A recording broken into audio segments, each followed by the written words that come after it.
FPV drones are destroying the Israeli military in South Lebanon. I mean, just look at this. They're getting wrecked. Merkava tanks keep getting hit, one after the other. And that's because the IDF completely underestimated its opponent.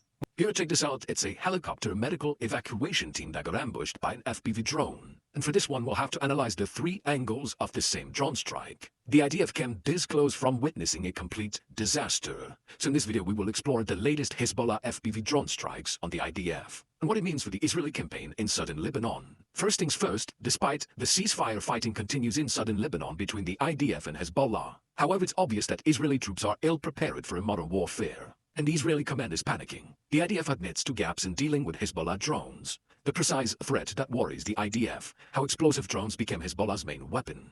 And here from Haaretz, Hezbollah's new drones are immune to jamming, and the new security zone won't stop them. The root cause of this is the criminal incompetence of IDF commanders that didn't think that Hezbollah would eventually resort to FPV drones. It's not as if they've been used for 3 years now in Ukraine. This is the kit of a Hezbollah unit now operating in southern Lebanon. You have your regular infantry equipment, but most importantly, I want you to pay attention to these 10 drones and 12 RPG warheads. Imagine the damage this small unit can inflict on the IDF. And here's how Hezbollah fighters prepare for their drone strikes.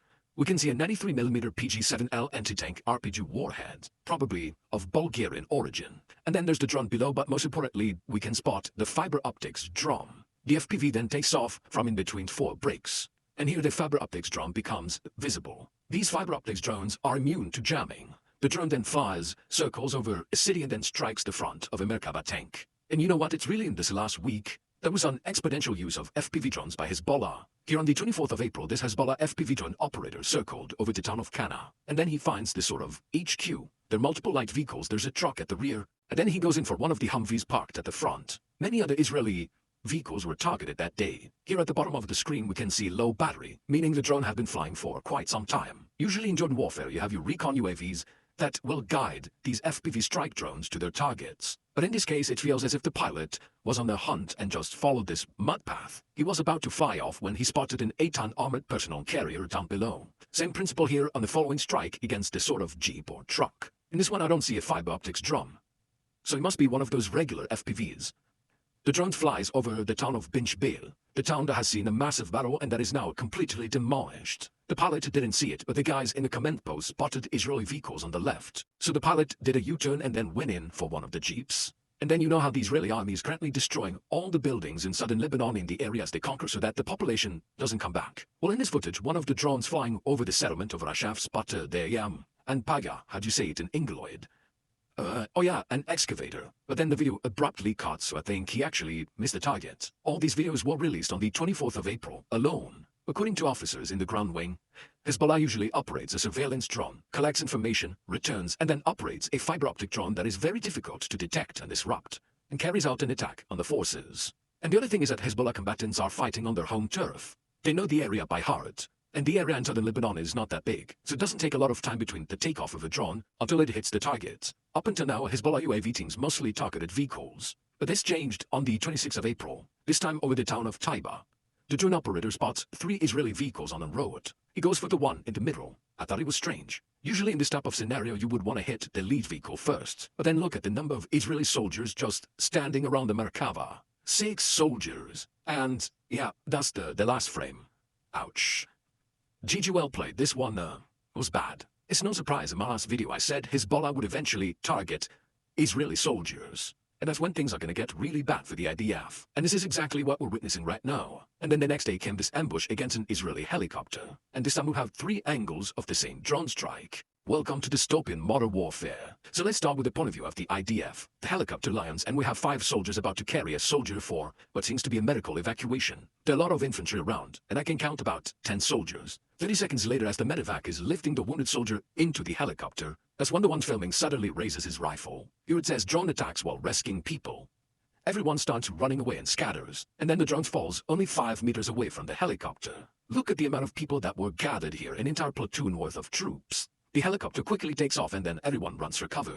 Let's analyze the second angle. I don't know who filmed it, but we see a herd of Israeli soldiers grouped up near the helicopter. Just a minute ago I said 10 soldiers, but it looks more like 15, even 20. And then we see the results of the explosion of the drone, followed by the helicopter that quickly takes off. At last we have the angle from the Hezbollah drone operator. We can see the dust rising due to the helicopter, and it sort of blinds the pilots. We can even think that the helicopter's rotor wash from the rotor blades actually pushed the FPV drone away. At the last moment, the FPV drone pilot turns back to fly towards the helicopter, but it seems that at this point he loses control of the UAV. The second reason could be because Israeli soldiers started firing at it, and the FPV detonated 5 meters away from the helicopter. Honestly, the riflemen there reacted quickly, because had the FPV hit the helicopter and this huge pack of soldiers, it would have turned into a real slaughter. Now there was this article by Israeli Home, which reported that 19-year-old Sergeant Idan Fox was KIA from a drone strike. Additionally, they report that in the same incident, a combat officer and 3 additional fighters were seriously wounded. A 5th fighter sustained moderate wounds, and a 6th one sustained light wounds, meaning 7 casualties, of which 1 fatality. You know what, that could very well be the result of this drone strike in this video here, with the Israeli soldiers just chilling around the tank. It fits the story. It must be that one. 1 KIA and 6 others wounded. Yeah. And the timing also matches. In the article we learned that the video we just saw here was a Hezbollah strike during the evacuation of these wounded Israeli soldiers from Battalion 77 of the Sar Magoran Brigade. But the article stated that no one was injured from that drone strike during the evacuation. But it was really a close call. There was also the strike against a Merkava Mark IV MBT. But as you can see, as always, no protection whatsoever, no cage, no net, no nothing, no wrap. The Israelis just went in raw. Then this guy on Twitter called Grandpa Hua spotted the Merkava's Trophy Active Protection System, or APS. He wrote the Hezbollah FPV, which hit the autoloader right next to the system's deployed kinetic launcher. The exposed launcher implies that the system was active, and yet it failed. During that same time frame, Hezbollah troops also spotted Israeli armored vehicles in the town of Mais al-Jaban. Here's a strike against tank number 1, and by the time the second drone shows up, we can see that 2 other tanks behind got closer, and then tank number 1 gets his second load. And then on the 28th of April, it's another 8-ton APC that was hit in Kantara, and it's just gonna get worse. At this point, the IDF commanders cannot ignore the threat posed by FPV drones anymore. Ziglav. Not only did they ignore the technological evolution of the Ukraine war, thinking it would not apply to them, their incompetence is now exposing Israeli troops, and the reality is that the Israeli military is now naked against this new weapon. Haaretz wrote that the army is forced to develop new solutions and admits that existing means do not provide a comprehensive solution.